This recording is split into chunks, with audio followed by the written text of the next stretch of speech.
Hello students, welcome once again. आज की video का टॉपिक है क्लास 12th से chapter 1 lesson 1 the last lesson multiple choice question. आज हम इस वीडियो में पढ़ रहे हैं।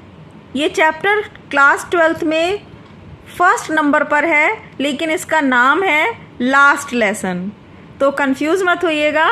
ये फर्स्ट चैप्टर है लेकिन नाम है लास्ट लेसन। और मल्टीपल चॉइस में फर्स्ट सेंटेंस है, Franz looked for opportunities to skip school to do what.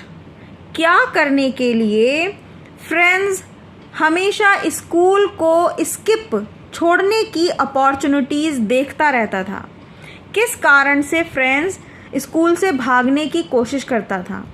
Answer है कलेक्ट बर्ड एग्स, चिड़ियों के अंडे कलेक्ट करने के लिए। Second is, what was friends banking on to enter the class as he was late? Friends किस चीज़ पर विश्वास करता था कि वह क्लास में लेट भी पहुंच सकता है? अगर वह क्लास में लेट पहुंचेगा तो उसे कोई प्रॉब्लम नहीं होगी। तो ऐसा विश्वास उसे किस चीज़ की वजह से था? वो रीज़न था कमोशन इन द क्लास में भीड़ भाड़ होने पर।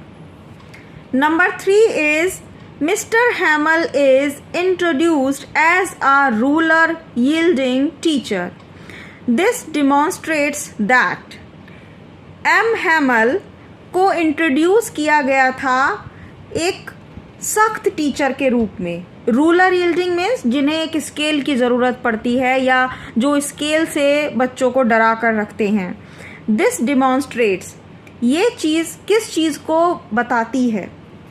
He is a hard task master, ये बताती है कि वह एक कठिन काम करने वाले, कठिन मेहनत कराने वाले टीचर थे, जो खुद भी एक स्ट्रिक्ट टीचर थे और वो बच्चों को भी चाहते थे कि भाई आप डिसिप्लिन फॉलो करें और जैसा उन्होंने कहा है उनके अनुसार हर एक काम टाइम पर पूरा होना चाहिए। जो बच्चों से कड़ी मेहनत कराने वाले टीचर होते हैं वो इस तरह के रूलर यील्डिंग टीचर थे।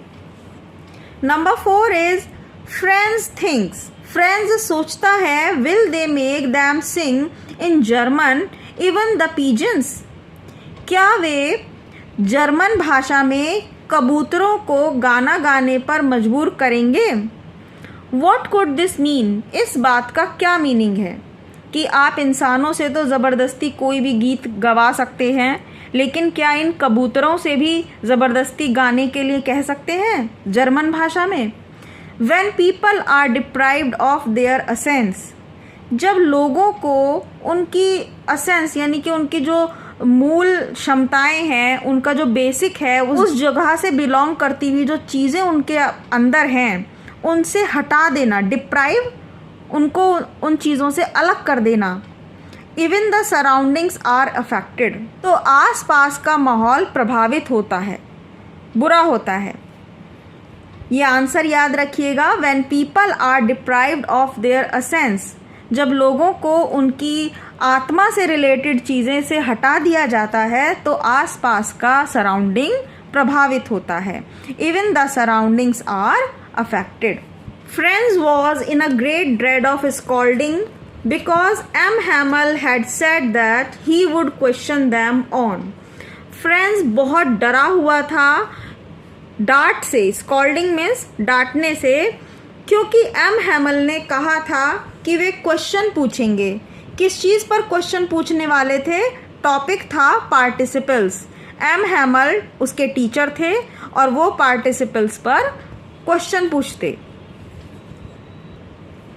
नेक्स्ट है M Hamel was wearing his green coat. M Hamel ने अपना ग्रीन कोट पहना हुआ था, which he only wore on dash days, जिसे वह केवल कुछ अलग दिनों में पहनते थे, स्पेशल डेज पर। तो ऑप्शन में यहाँ कुछ भी आ सकता है। ये तीनों चीज़ें लिखी हैं तो आप इन तीनों को मार्क करेंगे। अगर केवल ये प्राइज लिखा है या इंस्पेक्शन लिखा है तो फिर आप इन चीज़ों पर ध्यान देना। ये तीनों ही चीज़ें आप याद कर लें, प्राइज डिस्ट्रीब्यूशन, इंस्पेक्शन या फिर स्पेशल डेज में ही वह अपना ग्रीन कोट पहनते थे। नेक्स्ट है number 7, M Hamel mounted his chair. M Hamel अपनी चेयर पर बैठे एंड सेड और कहा, my children this is the dash lesson I shall give you. ये मेरे बच्चों, आज यह कौन सा लेसन है जो मैं आपको बताने जा रहा हूँ? लास्ट लेसन है, आज आखिरी लेसन है। The old men were sitting in the back of the class and it was their way of thanking their master for his dash years of faithful service. Old men, बूढ़े लोग बैठे हुए थे class की back side में पीछे, and it was their way of thanking, और ये उनका तरीका था धन्यवाद देने का, their master, अपने गुरु को, for his dash year faithful service, कितने सालों की वफादार सर्विस देने का? 40 ईयर्स, 40 सालों से एम हैमल वहाँ पढ़ाते थे और जितने भी बच्चे आज तक उनसे पढ़कर जा चुके थे वो लोग आज क्लास में सबसे पीछे बैठे थे और वे अपने उस टीचर को थैंक यू कह रहे थे अपनी प्रेजेंस से वहाँ उपस्थित होकर। और कितने साल उन्होंने काम किया एम हैमल ने? 40 ईयर्स, 40 सालों तक। Number 9 is their parents prefer to put them to work on a farm और at the dash so as to have a little more money.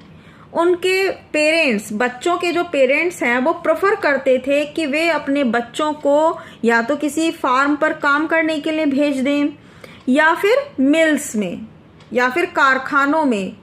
किस लिए? So as to have a little more money, ताकि वो थोड़ा और पैसा कमा सकें।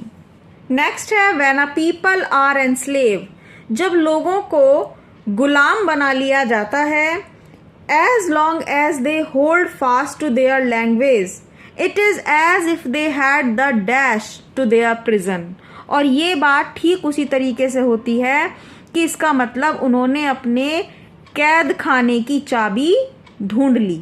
दे हैड की, चाबी, टू देयर प्रिजन, अपनी कैद की, जिस चीज़ में वो बंद हैं, इसका मतलब उन्हें रास्ता मिल गया। अब वो इस कैद खाने से, इस जेल से आज़ाद हो जाएंगे क्योंकि उन्होंने अपनी वास्तविक भाषा को, वास्तविक चीज़ों को समझ लिया है।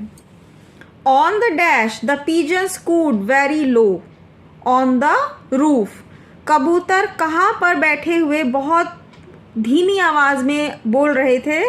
रूफ पर बैठे हुए। Whenever I looked up from my writing, I saw M. Hamel sitting dash in his chair. जब कभी भी मैंने ऊपर देखा लिखते हुए तो मैंने देखा कि एम हैमल अपनी चेयर में बैठे हुए हैं, मोशनलेस, बिना हिले डुले अपनी चेयर में खोए हुए से बैठे हैं। स्टूडेंट्स, हम ये मल्टीपल चॉइस टाइप में या कह लीजिए कि वन वर्ड आंसर इसलिए पढ़ रहे हैं क्योंकि इस सिलेबस में जो नए पैटर्न का ये सिलेबस आया है, इस बार आपके बोर्ड एग्ज़ाम में मल्टीपल चॉइस क्वेश्चन आ सकते हैं। तो ये सेंटेंसेस आपको हेल्प करेंगे, ये इंपॉर्टेंट सेंटेंसेस हैं, इन्हीं का मल्टीपल चॉइस क्वेश्चन, जैसे ये 1 ऑप्शन दिया है, इसी में और 3 ऑप्शन लिखे होंगे और आपको एक सही आंसर बताना होगा। हम अपनी वीडियो में आपको पहले से ही सही आंसर बताकर चलते हैं ताकि आपको सही आंसर याद हो जाए। After the writing we had a lesson in history. Writing करने के बाद हमारा दूसरा लेसन किससे रिलेटेड होगा? हिस्ट्री से। M Hamel stood up, M Hamel खड़े हुए, very dash in his chair, answer is pale. Pale means पीले पड़े हुए, उनके चेहरे पर रौनक नहीं थी, उनका चेहरा उदास था, पीला पड़ गया था। तो स्टूडेंट्स, ये 14 important very short question answer type आपने अभी पढ़े। इन्हें हम मल्टीपल चॉइस क्वेश्चन भी कहते हैं, इसलिए क्योंकि हम सही आंसर बता रहे हैं बस आपको। ये यहाँ हम ऑप्शन नहीं दे रहे, सही आंसर इन क्वेश्चन के नीचे लिखा है। आई होप आपको ये वीडियो समझ में आई होगी, ये क्वेश्चन आंसर समझ में आए होंगे। तो प्लीज़ वीडियो को लाइक करना नहीं भूलिएगा। चैनल पर फर्स्ट टाइम है तो चैनल को सब्सक्राइब कर लीजिएगा। इसी तरह से आपके सिलेबस से रिलेटेड क्वेश्चन आंसर आपको हमारे चैनल पर मिलते रहेंगे। Thank you so much.